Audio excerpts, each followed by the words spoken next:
pagi pemirsa, apa kabar Anda hari ini? iNews kembali hadir menjumpai Anda dengan sejumlah informasi teraktual, tajam dan terpercaya. Bersama saya Rizka Nurrohimah, inilah berita selengkapnya. Pemirsa, pada akhir tahun 2019, dunia digemparkan oleh kemunculan virus baru yang berasal dari Wuhan, Tiongkok. Virus ini kini dikenal sebagai coronavirus. Virus corona atau COVID-19 ini merupakan virus yang dapat menimbulkan infeksi pada saluran pernapasan. Penyebaran COVID-19 yang begitu cepat di Indonesia memunculkan beberapa kebijakan yang ditetapkan oleh pemerintah di Indonesia. Upaya dalam mencegah dan menekan penyebaran virus telah dilakukan pemerintah dengan menganjurkan untuk memakai masker, mencuci tangan, menjaga jarak, dan menghindari kerumunan. Selama pandemi COVID-19 berlangsung, pemerintah juga mulai memberlakukan PSBB, pembatasan sosial berskala besar, dan menyosialisasikan kebijakan stay at home atau work from home. Kebijakan tersebut ternyata memberikan dampak pada beberapa sektor di Indonesia, salah satunya yaitu sektor pariwisata. Dengan adanya kegiatan pariwisata akan sangat bermanfaat karena dapat memperluas kesempatan tenaga kerja, memberikan sumbangan terhadap penerimaan daerah, dan mendatangkan devisa dari para wisatawan mancanegara yang berkunjung.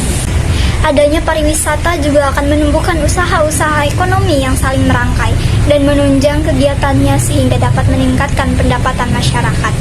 Dengan diberlakukannya beberapa kebijakan tersebut menyebabkan penutupan beberapa tempat yang disinyalir menjadi pusat keramaian. Pandemi COVID-19 telah menghantam industri pariwisata di Indonesia. Tidak main-main, sejak Februari 2020, jumlah wisatawan mancanegara yang masuk ke Indonesia mengalami penurunan yang sangat drastis. Dan puncaknya terjadi April 2020 dengan jumlah wisatawan hanya sebanyak 158.000. Jika ditotal sepanjang tahun 2020, jumlah wisatawan mancanegara yang masuk ke Indonesia hanya sekitar 4,52 juta orang. Bisa dibilang angka tersebut sangat memprihatinkan, karena dari total tersebut hanya sekitar 25% dari jumlah wisatawan yang masuk ke Indonesia pada tahun 2019.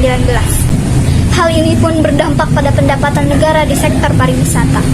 Adanya pembatasan sosial berskala besar dan ditutupnya akses keluar masuk Indonesia menyebabkan penurunan pendapatan negara di sektor pariwisata sebesar 2,7 miliar.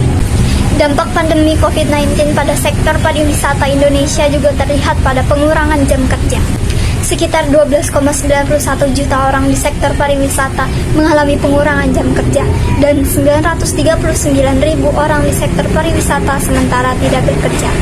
Di sisi lain, pandemi COVID-19 juga berdampak langsung pada berbagai lapangan pekerjaan di sektor pariwisata.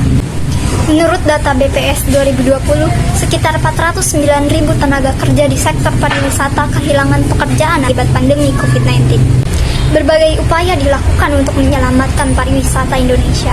Ada 3 fase penyelamatan yang dilakukan oleh Kementerian Pariwisata dan Ekonomi Kreatif atau Badan Pariwisata dan Ekonomi Kreatif atau Kemenparekraf atau Baparekraf, yaitu tanggap darurat, pemulihan, dan normalisasi. Fase tanggap darurat fokus pada kesehatan seperti menginisiasi program perlindungan sosial, mendorong kreativitas dan produktivitas saat WFH, melakukan koordinasi krisis pariwisata dengan daerah pariwisata, serta melakukan persiapan pemulihan.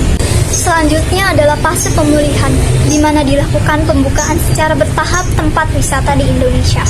Terakhir adalah fase normalisasi, yaitu persiapan destinasi dengan protokol, meningkatkan minat pasar dan diskon untuk paket wisata. Kunci utama bagi pelaku pariwisata agar dapat bertahan di tengah pandemi adalah memiliki kemampuan adaptasi, inovasi, dan kolaborasi yang baik. Informasi tadi menutup jumpa kita kali ini. Saya Rizka Nurrohimah, mohon pamit undur diri. Selamat pagi dan sampai jumpa.